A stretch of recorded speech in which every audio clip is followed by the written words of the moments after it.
Shalom Alivers, puji Tuhan kita berjumpa lagi dalam ibadah Youth Alive Online hari ini. Semoga teman-teman semua dalam keadaan yang sehat ya.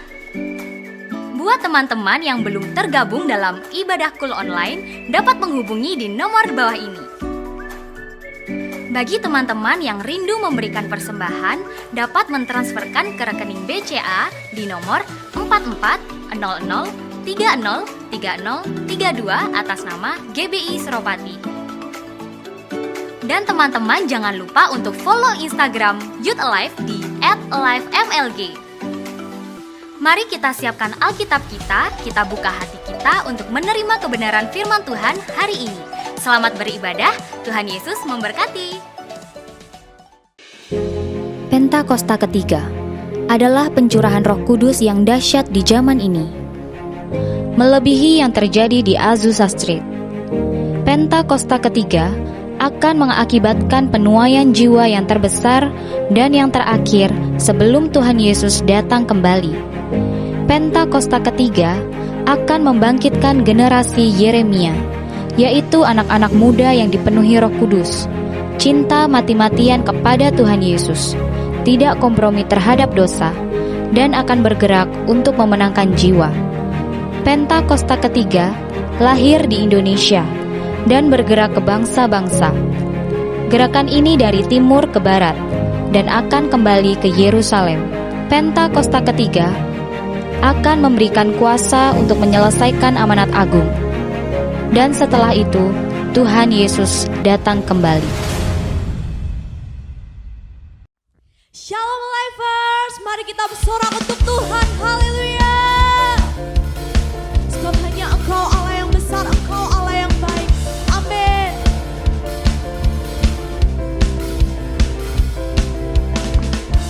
Bukti karya-Mu nyata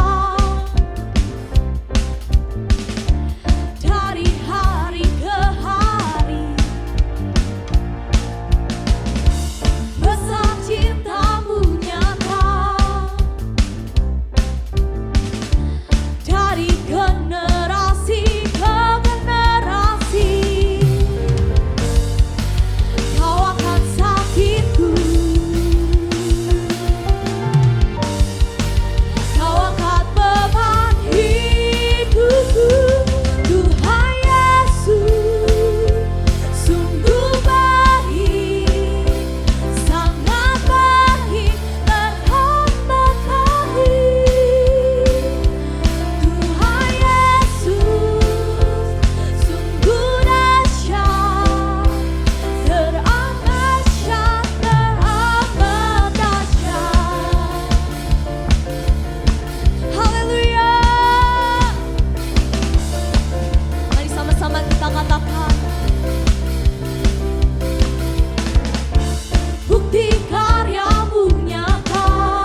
siapkan hati kita untuk menyembah Tuhan.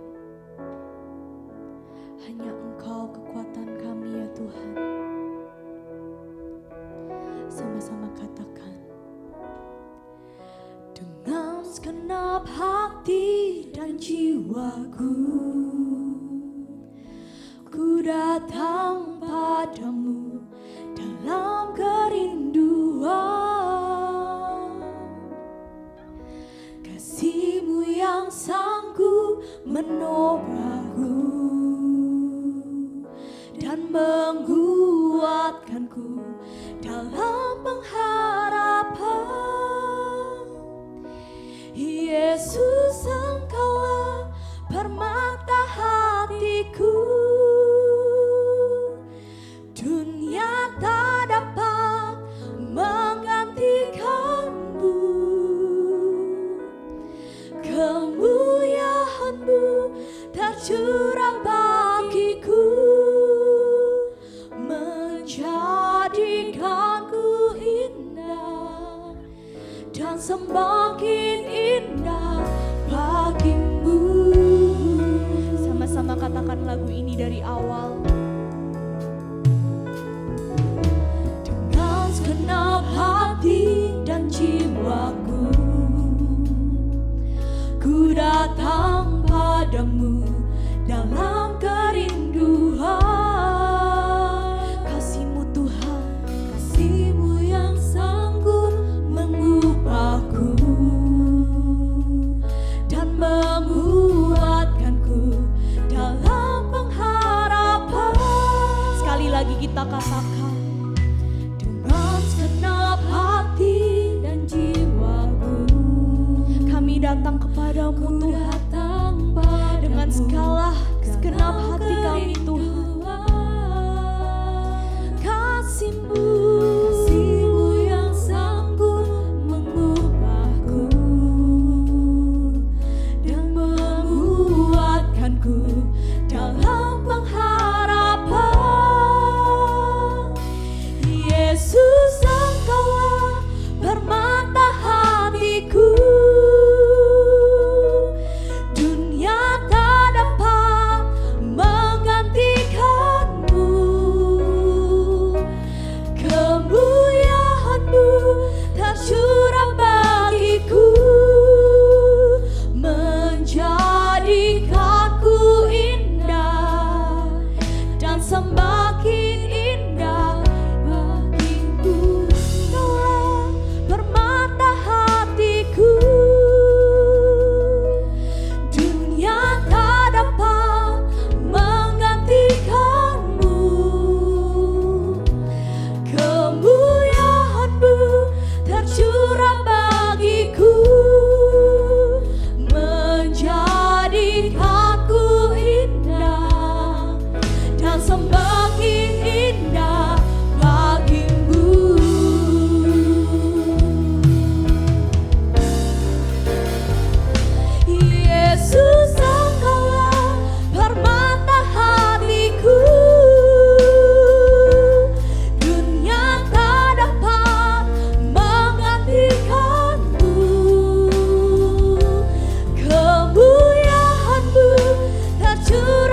Hanya kepadamu kami berserah Tuhan Yesus. Menggantikanmu, kemuliaan-Mu tercurah bagiku, menjadikanku indah dan semakin indah bagimu. Jadikanku indah dan semakin, jadikan kami, jadikanku indah dan semakin indah, jadikanku indah dan semakin indah bagimu. Kami menyembahmu, Allah yang besar, Allah yang hidup. Ya Rara, ya Ralamo, Sikia Ralamo, we worship you. Hallelujah, hallelujah. Hanya kepadamu, hanya kepadamu ku naikkan syukur, hanya kepadamu Yesus. Karara ya Ralamo, sekarala ya Ralamo, Sikia Ralamo. Mari Alivers kita menyembah Tuhan, kita mengucap syukur pada Tuhan. Hanya kepadamu kami menyembah, Allah yang besar. Terima kasih, terima kasih, terima kasih buat penyertaan-Mu, Allah yang hidup. Sekarang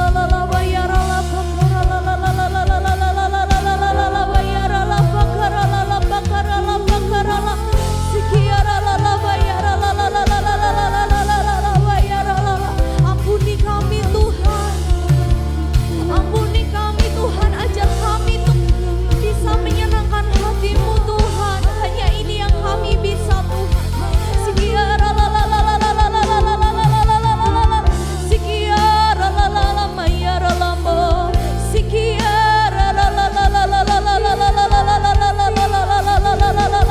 Hanya kepadamu, hanya kepadamu kami menyembah Allah yang hidup.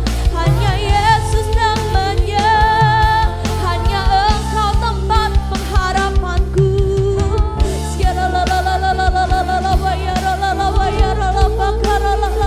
Hanya Engkau Tuhan Yesus, hanya Engkau tempat pengharapan kami Tuhan. Hanya kepadamu kami berserah Tuhan.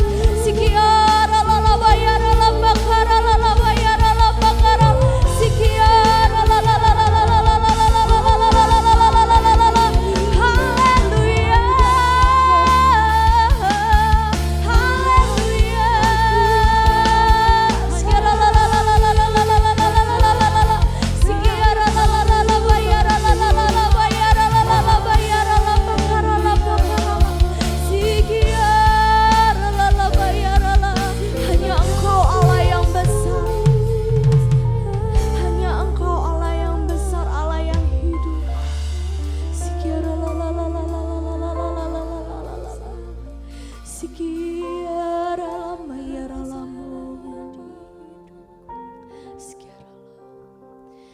Kau Allah yang besar, ajaib dan mulia. Kau Yesus yang selalu membuatku terpesona. Segala pujian bagimu ya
Shalom. Sebelum kita dengar firman Tuhan, mari saya ajak kita semua berdoa. Kita minta tuntunan Tuhan untuk Tuhan memberikan sesuatu dalam kehidupan kita lewat firman-Nya. Bapa, kami bersyukur untuk hari-hari yang baru yang Tuhan jadikan bagi kami. Tuhan terus yang memberkati anak-anak-Mu. Tuhan berikan hikmat kepada mereka untuk mereka menjalani hari-hari ke depan dengan bijaksana bersama dengan Tuhan. Terima kasih ya Bapa, sebentar kami mau belajar tentang kebenaran firman Tuhan. Kau yang mengurapi setiap kami, supaya kami memiliki hati dan telinga sebagai seorang murid, supaya kami bukan hanya menjadi tahu, tapi kami juga menjadi percaya. Terima kasih Tuhan, sembunyikan hamba-Mu di balik kemuliaan salib-Mu, biar hanya nama Tuhan Yesus yang selalu ditinggikan dan dimuliakan. Mari yang siap dengan firman Tuhan, sama-sama kita katakan amin. Ya, shalom buat rekan-rekan dan juga teman-teman yang ada di Kota Malang. Salam sejahtera, salam sehat, salam integritas, dan salam Pentakosta yang ketiga. Hari ini saya mau berbagi dengan kalian dengan judul upgrade. Ya, apa itu upgrade? Ya, upgrade dari katanya berarti ditingkatkan. Ya, saya percaya pasti kalian punya yang namanya gadget. Ya, hari-hari ini setiap orang pegang gadget. Ya, dari kalangan atas, menengah sampai orang bawah pun saya melihat mereka sudah pakai gadget. Nah, di dalam gadget kalian, ya kalian punya yang namanya aplikasi. Ya, aplikasi ini sangat membantu kita. Ya, entah untuk pekerjaan atau bahkan untuk menghibur kita. Ya, TikTok, Instagram, Facebook, dan banyak sekali aplikasi yang kita gunakan. Nah, tahukah kalian bahwa aplikasi ini untuk beberapa waktu ke depan mereka akan minta di-update, ya. Nah, di-update itu artinya di-upgrade. Ya, kenapa mereka mengupdate aplikasi tersebut dan mereka minta untuk kita update? Karena ternyata ketika mereka update, mereka itu mengupgrade apa yang ada di dalam aplikasi tersebut. Supaya apa? Ternyata ada fitur-fitur yang baru yang bisa kalian gunakan. Ada tools-tools yang baru yang bisa kalian gunakan. Bahkan mungkin tampilannya dirubah jadi baru. Ya, dan beberapa aplikasi mungkin mereka membuat supaya performanya semakin maksimal, semakin cepat. Ya, enggak berat ketika digunakan. Nah, apa hubungannya dengan kehidupan kita?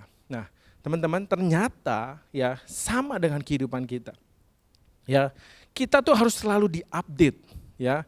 Tuhan pengen hidup kita itu selalu diperbaharui.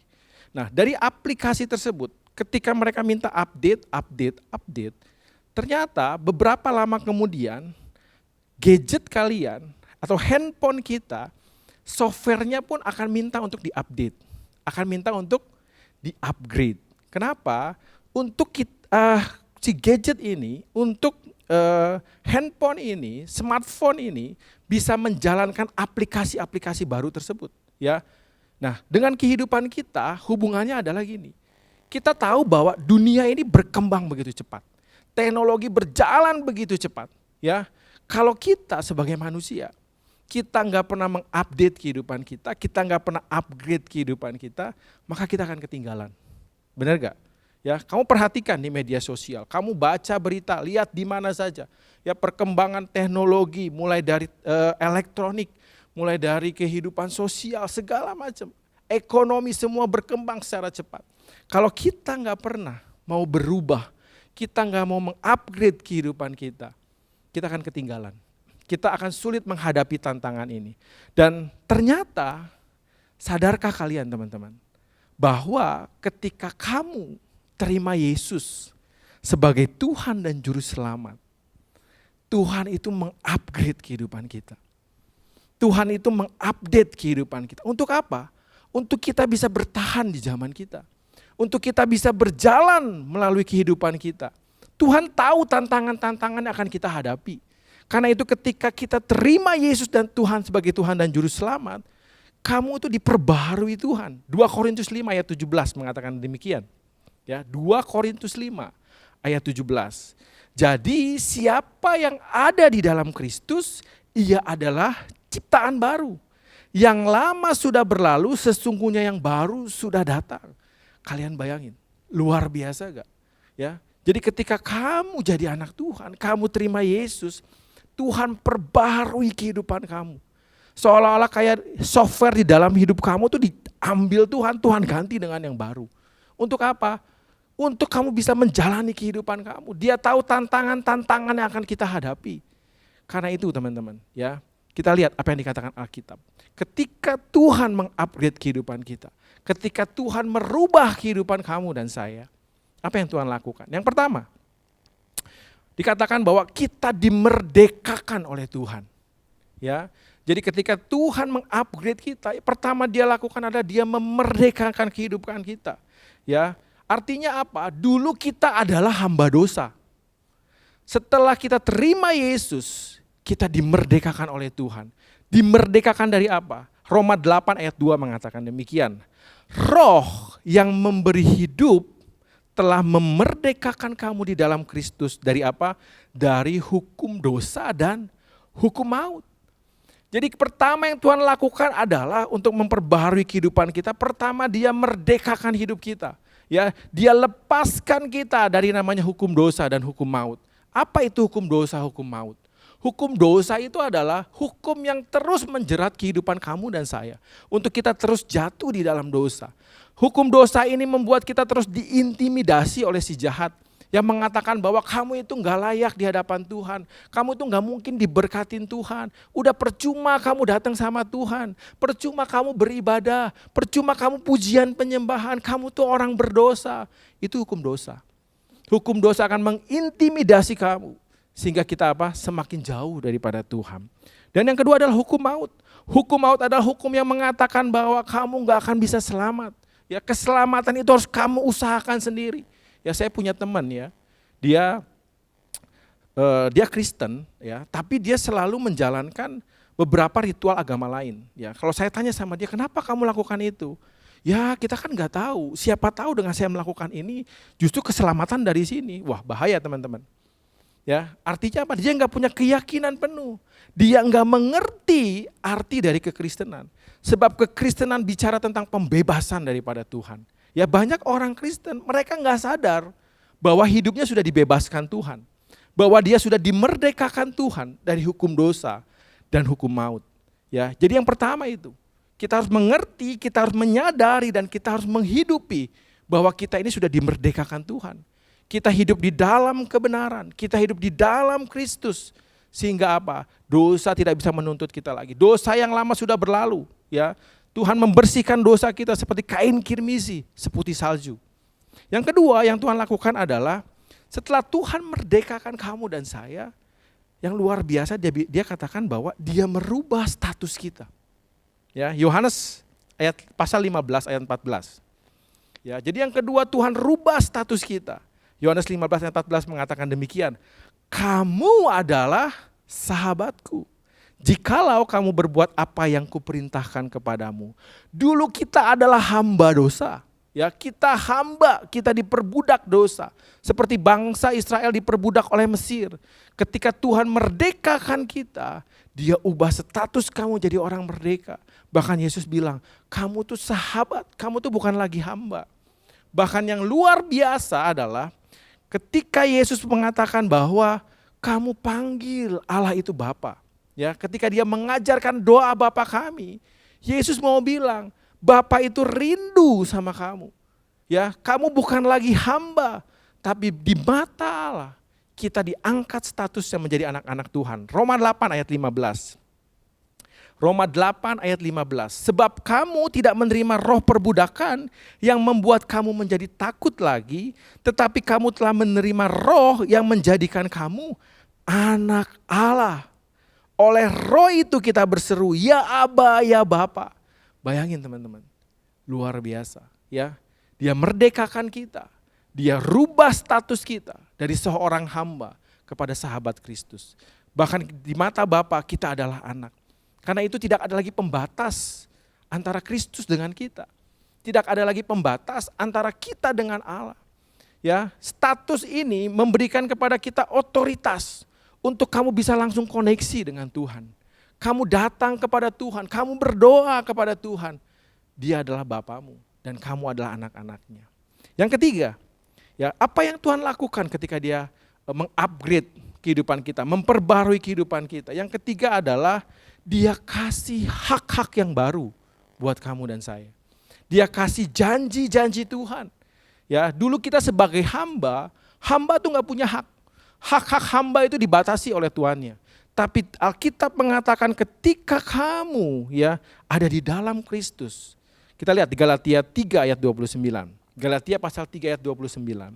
Dan jikalau kamu adalah milik Kristus, ya, maka kamu juga adalah keturunan Abraham dan berhak menerima janji Allah. Wow, ini dahsyat teman-teman.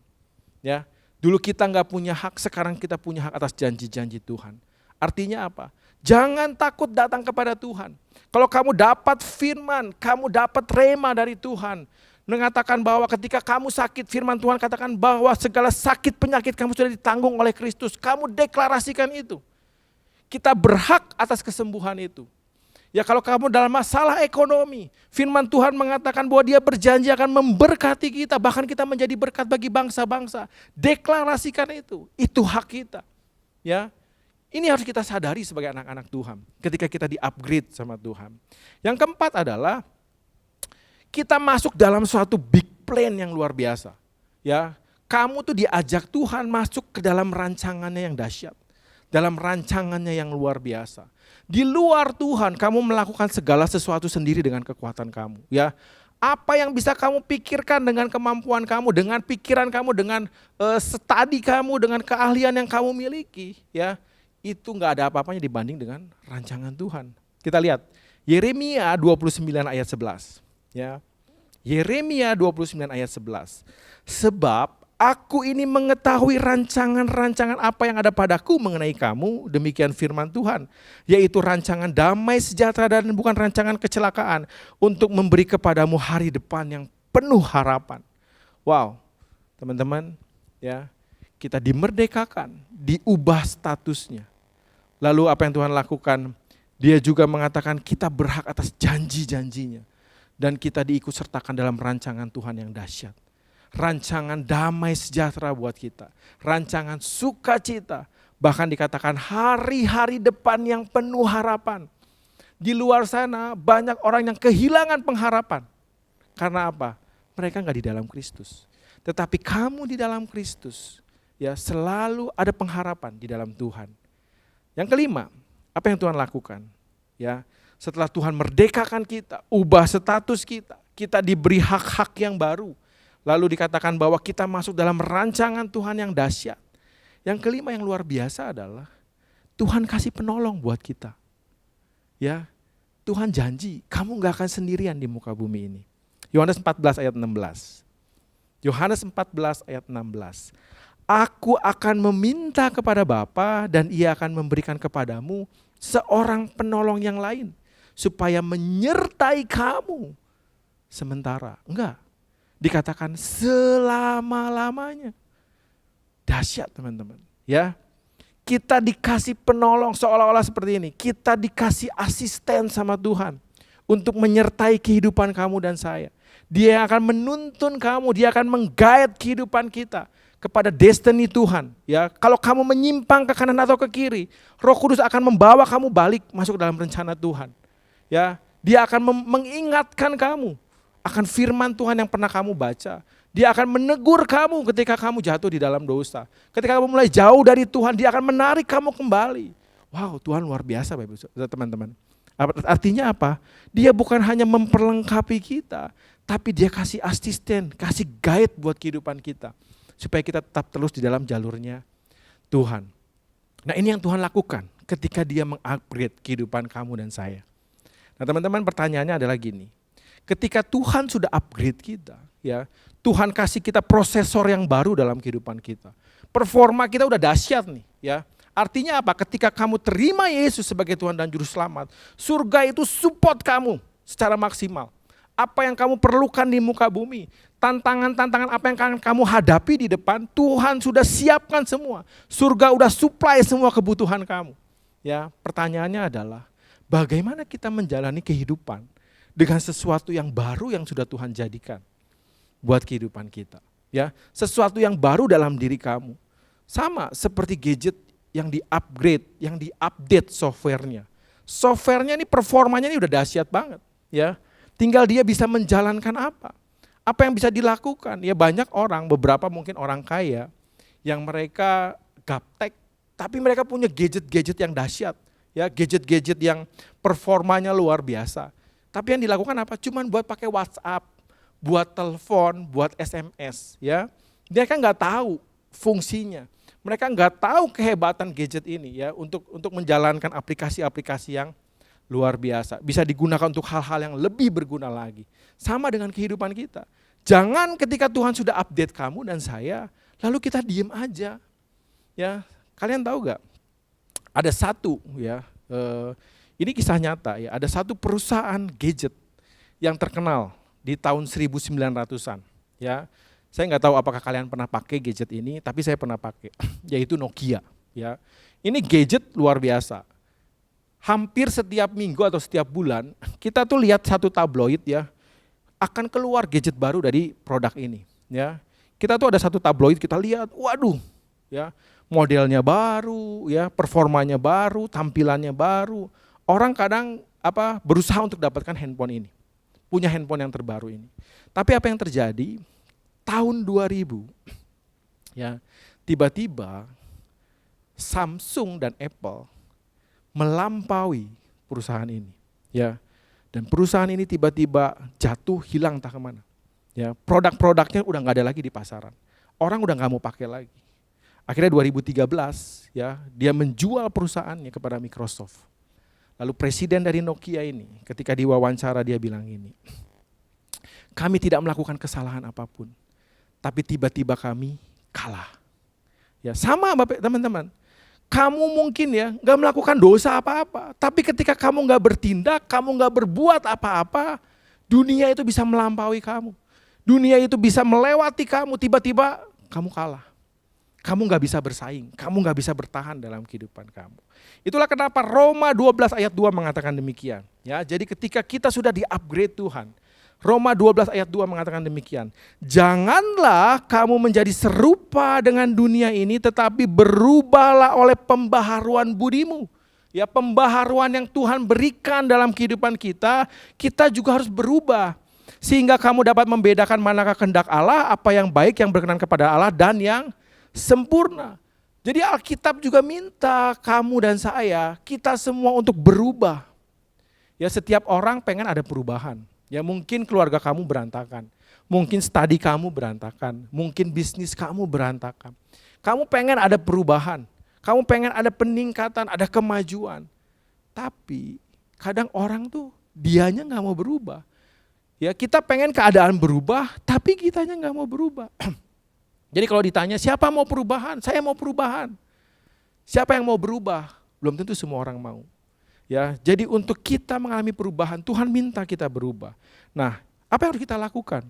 Kalau kita tahu kita punya software yang luar biasa yang Tuhan berikan kepada kita. Yang pertama adalah kita harus hidup di dalam Kristus. Ya. Yang pertama, hidup di dalam Kristus.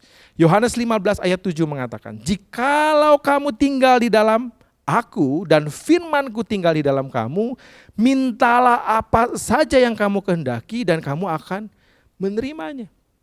Ya. Jadi ketika kita sudah di-upgrade Tuhan, kamu sudah punya segala sesuatu support dari surga dalam kehidupan kamu. Kita harus tinggal di dalam Kristus. Sebab Yohanes 15 ini mengatakan apa? Di luar Kristus kamu gak bisa berbuat apa-apa. Ya. Hanya di dalam Kristus. Bahkan dikatakan, minta apa saja yang kamu kehendaki dan kamu akan menerimanya. Jadilah anak-anak Tuhan yang tinggal di dalam Kristus. Yang kedua, hidup menurut firman. Ya, yang pertama tadi apa? Hidup dalam Kristus. Yang kedua, hidup menurut firman. Kenapa? Karena firman yang bisa mengubah kehidupan kamu dan saya. Firman yang bisa mengubah situasi hidupmu. Ya, kalian bayangin kalau kalian baca dalam kitab Kejadian 1. Tuhan menciptakan langit dan bumi. Tuhan menata bumi ini sedemikian rupa. Ya, Sehingga semua berjalan dengan teratur. Tidak ada satupun yang bisa melanggar titahnya sampai hari ini. Matahari terus bersinar setiap pagi. Ya, laut dan darat terpisah sampai dengan hari ini. Teman-teman, Tuhan tata semuanya dengan baik. Dan dia katakan apa? Sungguh amat baik. Dan hari ini, firman Tuhanlah yang bisa merubah kehidupan kamu dan saya. Dia membentuk bumi dalam 6 hari. Dan dia katakan sungguh amat baik. Kalau hari ini kita mau hidup di dalam firman-Nya, izinkan firman itu menata kehidupan kita. Sehingga Tuhan bilang, hidupmu sungguh amat baik. Mazmur 119 ayat 97 sampai 100. Mazmur 119 ayat 97 sampai 100. Ketika kita hidup di dalam firman, kamu lihat, betapa ku cinta Tauratmu, aku merenungkannya sepanjang hari. Perintahmu membuat aku apa? Lebih bijaksana daripada musuh-musuhku. Sebab selama-lamanya itu ada padaku. Bayangin, firman Tuhan membuat kamu jadi lebih bijaksana dalam kehidupan ini. Lalu dikatakan, aku lebih berakal budi daripada semua pengajarku. Ya, Tuhan buat kita lebih berakal budi ketika firman itu tinggal di dalam kita. Ketika firman itu hidup di dalam kehidupan kita, kita akan menjadi lebih berakal budi dari pengajar kita. Aku lebih mengerti daripada orang-orang tua, sebab aku memegang titah-titahmu. Jadi teman-teman, yang kedua adalah hiduplah di dalam firman. Hidup menurut firman Tuhan. Sebab firman itu akan memperbaharui pemikiran kita. Akan memperbaharui hati kita. Dikatakan kita akan jadi lebih bijaksana. Kita akan jadi lebih tahu. Kita akan jadi lebih berakal budi. Bukankah ini yang kita perlukan dalam kehidupan? Ya. Untuk kita bersosialisasi dengan orang, untuk kita mengatasi masalah-masalah kita. Kita perlu hikmat, kita perlu akal budi, kita perlu pengertian. Yang ketiga, setelah kita hidup di dalam Kristus, hidup menurut firman. Yang ketiga adalah hidup dipimpin Roh Kudus. Yohanes 16 ayat 13. Tetapi apabila ia datang, yaitu Roh kebenaran, ia akan memimpin kamu ke dalam seluruh kebenaran. Sebab ia tidak akan berkata-kata dari dirinya sendiri, tetapi segala sesuatu yang didengarnya, itulah yang akan dikatakannya, dan ia akan memberitahukan kepadamu hal-hal yang akan datang. Teman-teman, perusahaan-perusahaan besar yang ada di dunia, ya, mereka bisa maju begitu pesat, mereka bisa mengatasi persaingan yang dahsyat, karena mereka tuh punya satu tim analis. Ya. Mereka menganalisa kehidupan, menganalisa perkembangan yang ada, menganalisa pergerakan kompetitor mereka, menganalisa ekonomi dunia. Dari analisa itu mereka bisa mengambil langkah, mengambil keputusan, mengambil kebijakan supaya perusahaan ini bisa berkembang, bisa mengatasi tantangan-tantangannya. Sama dengan Roh Kudus. Dikatakan bahwa Roh Kudus akan memberitahukan kepadamu hal-hal yang akan datang. Roh Kudus itu seperti analis kehidupan kita. Dia akan menuntun, menggait kita. Ya, mungkin kita hanya bisa lihat beberapa meter ke depan dari kehidupan kita. Mungkin beberapa detik ke depan. Tapi Roh Kudus tahu beberapa hari ke depan. Bahkan beberapa tahun ke depan. Itu yang luar biasa. Ya, jadi kalian harus sadar bahwa kita itu di-upgrade Tuhan. Dan ketika kita di-upgrade, diperbaharui Tuhan, Tuhan mau hidup kita berubah. Mulailah hidup di dalam Kristus, hidup di dalam firman-Nya, dan hidup dituntun oleh Roh Kudus. Saya tutup dengan sebuah kisah. Ya, ada seorang marketing, ya, suatu kali marketing ini dia marketing properti, dia menjual rumah.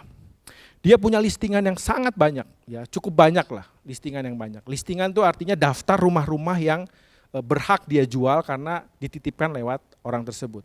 Ya, dia marketing properti. Nah, dia punya listing rumah-rumah yang cukup bagus dan rumah-rumah yang kurang bagus. Suatu kali ada seorang datang, dia mau mencari sebuah properti, ya. Lalu marketing ini dia berusaha menawarkan produk yang terbagus kepada calon pembeli ini. Dia datang, dia perlihatkan produk-produknya, wah rumah ini bagus, posisinya bagus, di komplek yang elit, harganya sekian. Ini rumah bagus, materialnya bagus, sangat terawat, harganya sekian. Ya, setelah melihat beberapa properti, ternyata calon pembeli ini bilang, kamu nggak punya yang lain? Ya, saya ada, tapi kurang bagus, dia bilang. Nah, akhirnya dia perlihatkan properti-properti yang kurang bagus, dan tiba-tiba calon pembeli ini menunjuk sebuah properti. Ya, dan properti ini ada properti yang menurut pandangan marketing ini properti yang kurang bagus. Ya, properti yang jelek. Nah, istilahnya gini, kalau sampai dia berpikir bahwa kalau sampai saya punya duit pun saya nggak akan beli properti ini. Ya, karena apa? Ini nggak terawat. Ya, setiap tahun nilainya pun turun. Ditawarin dari 300 juta jadi 250 juta. Ya, turun lagi sampai akhirnya harganya cuma 200 juta sekian. Dan tapi pembeli ini bilang gini, saya mau lihat properti ini. Lalu akhirnya dia datang, dia lihat, dia minta bentuk tanahnya dan dia katakan, ini rumah punya bentuk tanah yang bagus. Ini sebenarnya dia punya tulang-tulang yang bagus, ya. Oke, saya mau ambil properti ini. Lalu apa yang dia lakukan? Dia transaksi dan deal, ya, rumah itu punya dia dan agen ini dapat komisi. Nah, beberapa bulan kemudian, ya, ketika agen itu lewat rumah yang pernah dia jual tersebut, dia kaget luar biasa. Kenapa? Karena tiba-tiba rumah itu berubah, ya. Dan ketika dia ke sana, tiba-tiba dia melihat si pembeli itu. Dia hampiri pembeli itu, dia bilang gini, Pak, ini rumah yang kemarin. Oh iya, saya ini seorang arsitek dan sipil, ya. Jadi saya rombak rumah ini. Saya memang suka beli properti-properti yang murah, yang kurang bagus. Lalu saya rombak, saya perbaharui, dan saya jual lagi. Wow, kata dia, luar biasa banget, Pak. Saya sampai nggak ngenalin ini rumah. Tapi saya tahu jalan ini waktu itu. Dan dia bilang, ini rumah benar-benar berbeda. Iya, kamu tahu nggak? Ini rumah belum jadi, ya. Tapi kemarin ada orang datang sama saya, dia udah nawar 2 kali lipat dari harga yang kamu jual ke saya. Loh, Bapak nggak lepas? Oh enggak, saya tunggu sampai semuanya jadi, sampai semuanya beres. Dan saya akan jual 3 kali lipat dari harga yang kamu jual. Nah, apa pesan dari kisah ini, teman-teman? Ya, Tuhan tuh sama dengan seorang pembeli properti ini, ya. Dan kita adalah rumah yang mungkin nggak berguna. Kita mungkin rumah yang jelek. Mungkin kamu di keluarga kamu nggak berharga, ya. Kamu di keluarga kamu nggak diperhatikan. Kamu nggak ada nilainya di lingkungan kamu. Di teman-teman kamu pun nggak dipandang. Ya, kamu dipandang rendah. Mungkin di pelayanan kamu, di keluarga kamu, di lingkungan sosial, kamu dipandang sebelah mata sama orang. Tapi tahukah kamu bahwa kamu berharga di mata Tuhan? Ketika kamu menyerahkan hidupmu kepada seorang ahli, seperti rumah ini, kepada seorang teknik sipil dan arsitek yang hebat, dia akan menjadi rumah yang berharga, rumah yang baru, rumah yang bernilai. Itulah yang Tuhan kerjakan dalam kehidupan kita. Ketika Tuhan lihat kamu gak berharga, tapi ketika kamu menyerahkan dirimu kepada Dia, ahlinya, Tuhan akan mengupgrade kamu, meningkatkan nilai kamu, dan kamu akan berharga di mata Tuhan. Bahkan Tuhan akan menunjukkan kepada dunia bahwa kamu juga adalah anak-anak Tuhan yang Dia akan berkati kehidupannya dan hidup kamu akan berubah. Amin. Tuhan memberkati. Mari kita berdoa. Bapa, kami mengucap syukur untuk firman-Mu pada hari ini. Engkau yang memberkati anak-anak-Mu, saudara-saudara kami yang ada di Malang. Tuhan, Engkau melindungi, menyertai kehidupan mereka. Dalam situasi sulit seperti ini kami tahu tangan Tuhan menuntun mereka. Engkau tidak pernah melepaskan mereka. Tuhan, lewat firman-Mu hari ini, Engkau menyadarkan kami bahwa Engkau adalah Allah yang sungguh mengasihi anak-anak-Mu. Ketika Engkau memilih dan menetapkan kami, Engkau juga mengupgrade kehidupan kami. Engkau mempersiapkan kami untuk tantangan-tantangan kehidupan kami, untuk masa depan kami, untuk apa yang kami perlukan. Tuhan tidak meninggalkan kami. Terima kasih ya Tuhan. Biar kami gunakan semua yang sudah Tuhan berikan dalam kehidupan kami. Dan biar kami merubah kehidupan kami. Dengan kami hidup di dalam Kristus, hidup di dalam firman, dan hidup dalam tuntunan Roh Kudus. Sehingga kami melihat kemenangan demi kemenangan yang Tuhan sediakan buat anak-anak-Mu. Terima kasih Bapa. Kau memberkati anak-anak-Mu di kota Malang. Jadikan mereka generasi Yeremia yang akan Tuhan pakai untuk melawat kota ini. Terima kasih, sebentar kami mau kembali ke tempat kami masing-masing. Kami angkat kedua tangan kami, membuka hati kami di hadapan Tuhan. Tuhan memberkati engkau dan melindungi engkau. Tuhan menyinari engkau dengan wajahnya dan memberi engkau kasih karunia. Tuhan menghadapkan wajahnya kepadamu dan memberi engkau damai sejahtera. Sekarang terimalah berkat dari Allah Bapa kita, cinta kasih dari Tuhan Yesus Kristus, dan persekutuan yang manis bersama Roh Kudus menyertai kita mulai hari ini sampai Maranatha, bahkan sampai selama-lamanya. Kita yang sudah menerimanya sama-sama kita katakan, amin. Tuhan Yesus memberkati.